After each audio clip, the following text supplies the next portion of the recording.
اللہ الرحمن الرحیم۔ دوستو السلام علیکم۔ آج پھر میں اور زیاد بھائی آپ کی خدمت میں حاضر ہوئے ہیں۔ ہم نے پچھلی دفعہ بات کی تھی پاکستان کے پہلے 11 سال کے اوپر۔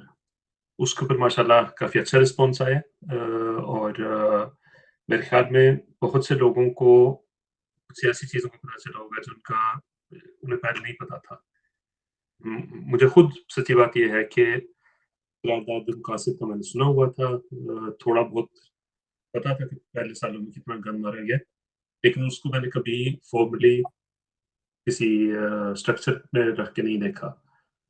تو اس کے اندر ہم نے دیکھا کہ کس طرح پہلے 11 سال انسٹیبلٹی رہی، آپس میں سیاستدان جھگڑتے رہے، اور اس میں بھی ہم کہہ سکتے ہیں کہ کافی حد تک فوج کا ہاتھ تھا، لیکن ظاہر بات ہے کہ اگر کوئی آپ کو لڑا رہا ہے اور آپ لڑ رہے ہیں تو قصور آپ کا بھی تھوڑا بہت بنتا ہے۔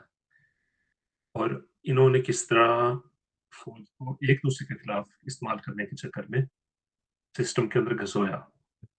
تو اب ہم پاکستان کے 11ویں سال میں ہیں زیاد بھائی، تو یہاں سے ایک چینج آتی ہے، آرمی اوورٹلی کے بجائے اوورٹلی چارج سنبھال لیتی ہے۔ تو آپ تھوڑا اس کے متعلق بتائیں گے؟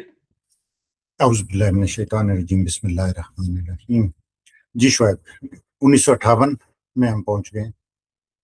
پہلے 11 سال سیاستدانوں نے جو جس طرح کیا چیزیں، بعد میں آپ کی بات صحیح ہے کہ جی فوج نے بھی اس میں رول پلے کیا، ان کے مفادات تھے تو وہ، لیکن اس طرح تھے کہ دو لوگ لڑ رہے تھے نا، تو ایک بیچ میں ایک اور آدمی آیا، اس نے کہا مار مار اس کے مکہ مار، دونوں کو کہ اس کے دانت توڑ دو، دانت توڑ دو۔ لوگوں نے دیکھا، انہوں نے پھر کس طرح لڑائی رک گئی ہو گیا کہ تو اس سے انہوں نے پوچھا، ان کا بھائی جان آپ کس کی طرف تھے، آپ کیوں یہ کر رہے تھے؟ انہوں نے کہا جی میں کسی کی طرف نہیں، میں تو ڈینٹسٹ ہوں، میں نے کہا جس کے دانت ٹوٹیں گے۔ تو وہ فوج کا یہ تھا کہ یہ انہیں لڑا رہے تھے، اور آپ نے جیسے کہا یہ لڑ رہے تھے۔ اصل میں وہاں سے ایسٹ پاکستان کے سیاستدانوں کی جو مسلم لیگ جنہوں نے بنائی تھی 1906 میں، وہاں سے لے کے اور اب تک یہ ان لوگوں کو Punjabi establishment, bureaucracy, civil establishment, اب تو ہمارا اسٹیبلشمنٹ کا مطلب بھی بدل گیا، وہ لوگ انہیں پش بیک کر رہے تھے۔ فوج میں چونکہ اکثریت مغربی پاکستان کی تھی تو انہوں نے اس چیز سے بہت زیادہ فائدہ اٹھایا۔ اب یہ انتہائی انفارچونیٹ بات ہے، صرف 11 سال ہوئے ہیں، اور 11 بھی ٹوٹل، یہ تو شروع تو لیاقت علی خان کے فوت ہوتے ہی شروع ہو گیا تھا 1949 میں۔ یہ شروع ہو گیا کہ آپ نے پاکستان کا مطلب کیا، لا الہ الا اللہ، دو قومی نظریے پہ بنائی تھی، وہ جیسے ہی پاکستان بنا دو قومیں یہاں پہ بن گئیں۔ ایون دو مغربی پاکستان میں کئی قومیں رہتی تھیں، لیکن انہوں نے اس پاکستان کو، بنگالیوں کو ایک قوم اور باقی پورے مغربی پاکستان کو ایک قوم کے طور پہ لیا۔ اچھا، یہاں پہ ایک سوال بھائی، یہ وہی ٹائم ہے نا جب انہوں نے 1 یونٹ کا پریزنٹ کیا تھا، یا وہ اس کے بعد آتا ہے؟ 1 یونٹ ختم کیا تھا یا شروع کیا تھا؟ شروع کیا تھا۔ اچھا، صوبے تو نہیں اس وقت تھے، تو اس وقت مشرقی پاکستان تھا اور مغربی پاکستان تھا۔ صحیح۔ جی جی، تو 1 یونٹ ختم بعد میں ہوا ہے بھٹو کے ٹائم پہ آ کے، لیکن ایوب خان کے ٹائم پہ 1 یونٹ چلتا رہا۔ نواب افکال آباد جو تھا وہ پورے مغربی پاکستان کا گورنر تھا، جس پہ ہم کئی گھنٹے پروگرام کر سکتے ہیں، جو اس کا دور حکومت تھا، جو اس نے رول پلے کیا تھا، لیکن ہم اس پہ سٹک کرتے ہیں۔ تو 20 دن ہوئے تھے، 20 دن ایوب خان سے سکندر مرزا نے مارشل لاء لگا دیا تھا، سول گورنر جنرل پاکستان کا چوتھا اور آخری گورنر جنرل تھا، جس کا بعد میں آف کورس ہوا سویلین مارشل لاء، یا کہیں اور بھی ہوا ہے؟ پاکستان میں 2 دفعہ، پاکستان میں 2 دفعہ ہوا ہے، بالکل۔ تو میرے خیال میں دنیا میں شاید کہیں اور میں نے کبھی سنا نہیں کہ یہ سویلین۔ مورانے کیا نا یار، مارشل لاء کا مطلب ہے کہ فوجیوں کا قانون، بالکل فوج کا قانون۔ تو اگر سویلین وہ لگا رہے تو اس کا مطلب آپ تو پوری طرح سے اسے انڈورس کر رہے ہیں نا، اس چیز کو آپ، کہ جی یہ مارشل لاء بھی ایک چیز ہے جسے ہم مانتے ہیں، یہ ہمارا ٹول ہے۔ بالکل۔ جیسے نظریہ ضرورت کو آپ لوگوں نے اس ٹائم پہ مور لگا دی تھی، ایوب خان نے 20 دن میں ٹیک اوور کر لیا۔ اس نے سکندر مرزا سے کہا بھاگ جاؤ یہاں سے، جو ان کے ساتھ ہونا چاہیے تھا وہ ہوا ان کے ساتھ، ٹھیک ہے نا۔ آپ فوج کو ذمہ دار ٹھہرائیں، فوج کا ضرور اس میں قصور ہے، فوج نے پارٹ پلے کیا ہے، لیکن پہلے 11 سال میں جو کچھ ہوا ہے، قائد اعظم سے لے کے بہت سے لوگ ہمارے دوست اس چیز کو ناپسند کرتے ہیں، غلطیاں سب سے ہوتی ہیں، اس میں کوئی نہیں، حالات کا شکار سب لوگ ہوتے ہیں، جو کچھ بھی ہوا، لیکن یہ ساری چیزیں ہوتی رہی ہیں۔ 1958 میں ایوب خان سے بھیج کے سکندر مرزا کو اور ٹیک اوور کر لے، کمانڈ لے لی۔ ایوب خان کے بارے میں کہتے ہیں قائد اعظم نے کہا تھا کہ جسے بہت ایمبیشیس آدمی ہے، نالائق افسر ہے، یہ ہے وہ ہے، اس طرح کی باتیں ہم سنتے ہیں، ٹھیک ہے نا. ہمیں نہیں پتا قائد اعظم نے کہا تھا نہیں کہا تھا، ہو سکتا ہے ریکارڈ پہ بھی ہو کہیں پہ.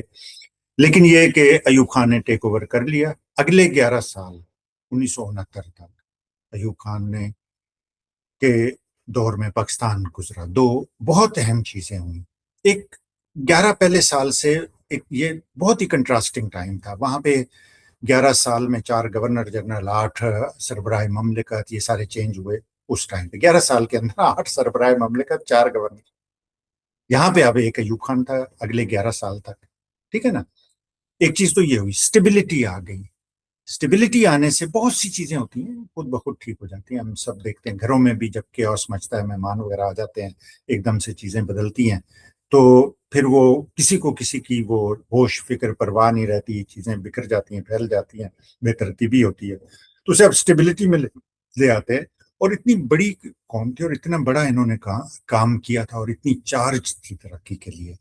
یہ وہ دور تھا جس میں پاکستان ایک فارمیٹو فیز سے گزرا ہے، جس میں پاکستان کی ایک دنیا میں ایک نام بنا ہے.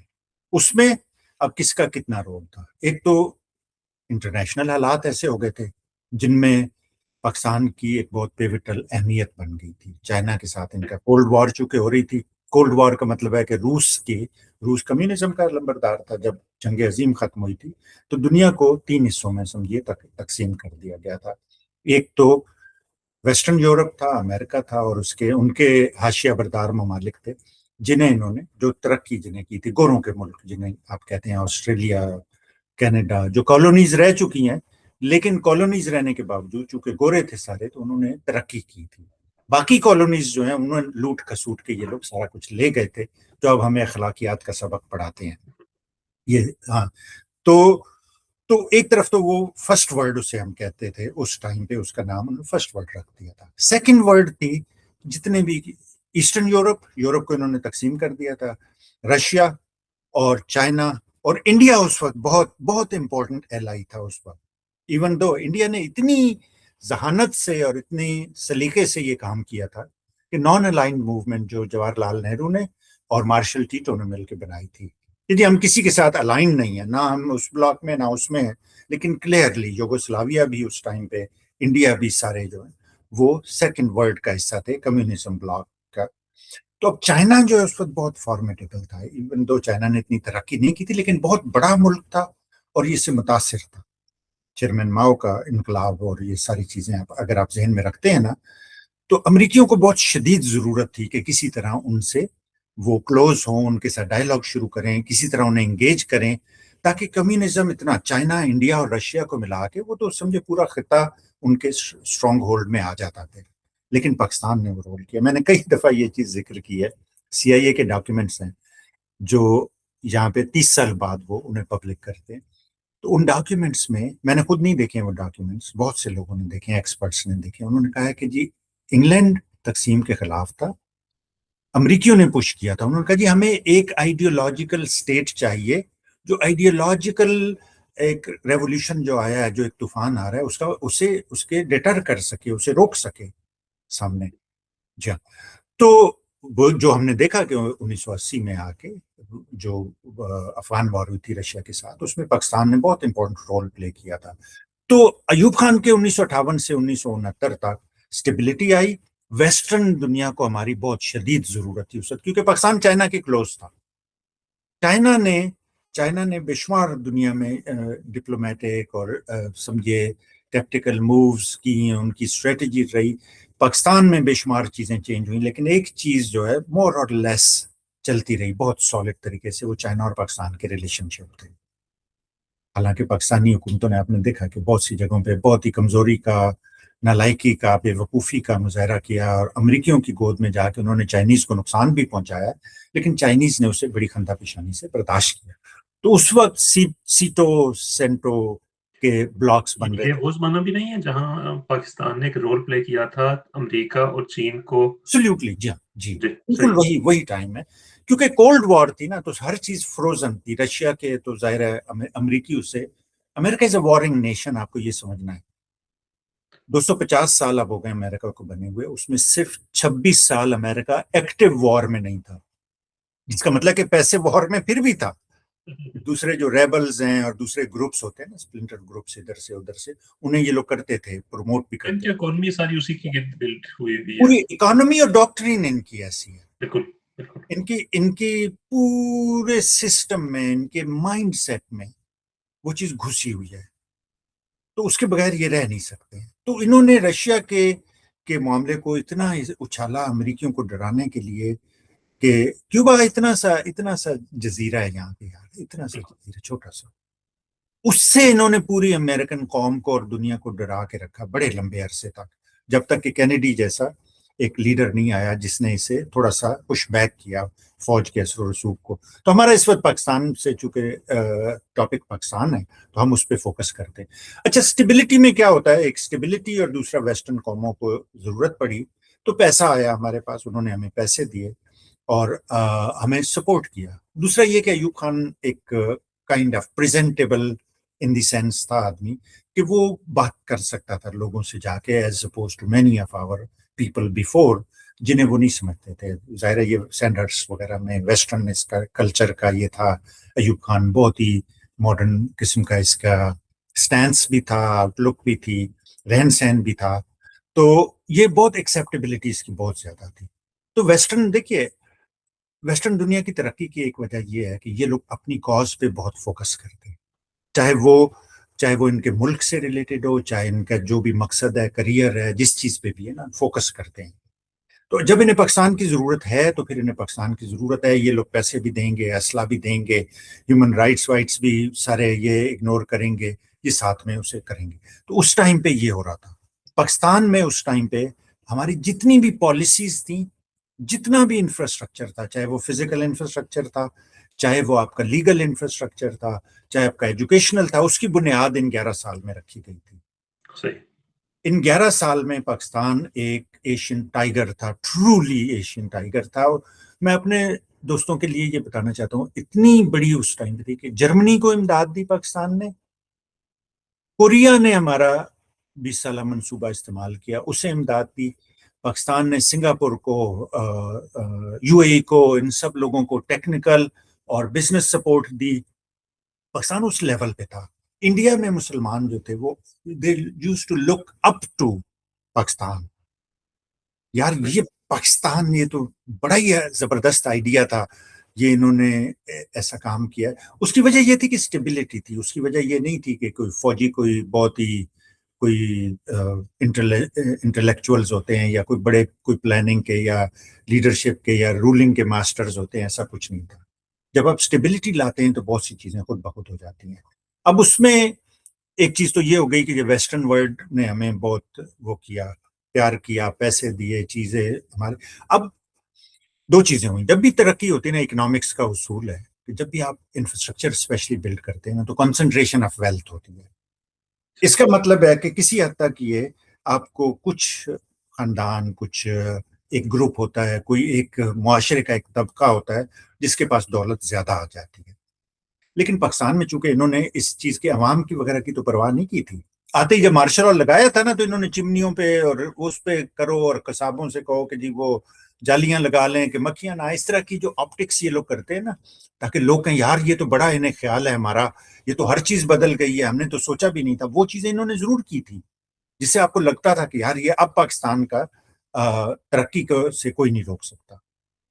اس ٹائم پہ کنسنٹریشن آف ویلتھ کا شعیب یہ حال تھا کہ سیکریٹری انڈسٹریز کی شادی ہوئی, کی بیٹی کی شادی ہوئی, 250 نئی گاڑیاں تحفے میں دی گئی اسے, لائنوں کی لائنیں لگی ہوئی, اتنا وہ تھا. 20 خاندانوں کا, 22 خاندانوں کا آپ نے سنا ہوگا, جس میں سیگل تھے اور حبیب خاندان تھے اور اس طرح کے داؤد تھے اور خاندان تھے جن کا بہت دیر تک پاکستان میں اثر و رسوخ چلتا رہا, کئی کا ابھی بھی ہے. لیکن وہ کنسنٹریشن آف ویلتھ ہوئی اس زمانے میں. پھر تیسری چیز جو بہت اہم ہوئی, جو فوجی کرتے ہیں پوری دنیا میں, جس کے لیے مارشل لا کو لوگ ہر جگہ پہ ڈسکریج کرتے ہیں اور اسے اپوز کرتے ہیں, وہ یہ تھی کہ انہوں نے سول رائٹس کو, ہیومن رائٹس کو, بیسک رائٹس کو کرب کیا. وہاں پہ اس زمانے میں ترقی کے حساب سے اور ان کے حساب سے وہ لطیفے بہت سے ہوتے تھے. وہ کہتے تھے پاکستانی کتا اور ہندوستانی کتا ملے سرحد پہ. انڈیا اس ٹائم پہ بہت ہی برے حالات سے گزر رہا تھا. یہ لوگ رشیا کے ساتھ الائن تھے اور اکنامکلی ان کا نہیں تھا، انہوں نے باہر سے چیزیں لینا بند کی ہوئی تھی، تو ان کی ترقی محدود تھی بہت.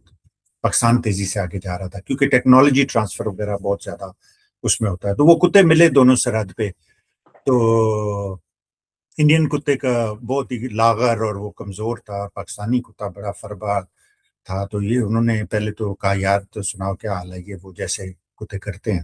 پھر اس نے کہا انہوں نے کہا ہندوستانی کتے نے کہا یار مر گئے ہیں بھوکے، یہاں تو کھانے کو نہیں ملتا. تو یہ پھر اس نے ایک دم دیکھا، اس نے کہا تمہاری تو بڑی جان بنی ہوئی ہے تمہارا.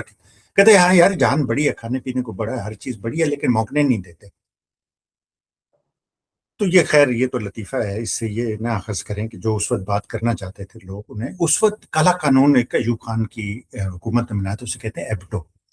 اس صحافیوں کو جو بھی سچ بولنا چاہتے تھے اس ٹائم پہ، آپ یاد رکھیے ایسے ایسے لوگ تھے، اللہ شاہ بخاری تھے اس ٹائم پہ، سعادت حسن منٹو تھے اس ٹائم پہ، حبیب جالب تھے. یہ سارے لوگ اس ٹائم پہ ایسے لوگ تھے جو اپنے اپنے انداز میں وہ روک نہیں سکتے، you could not hold them back, وہ بات کرتے تھے.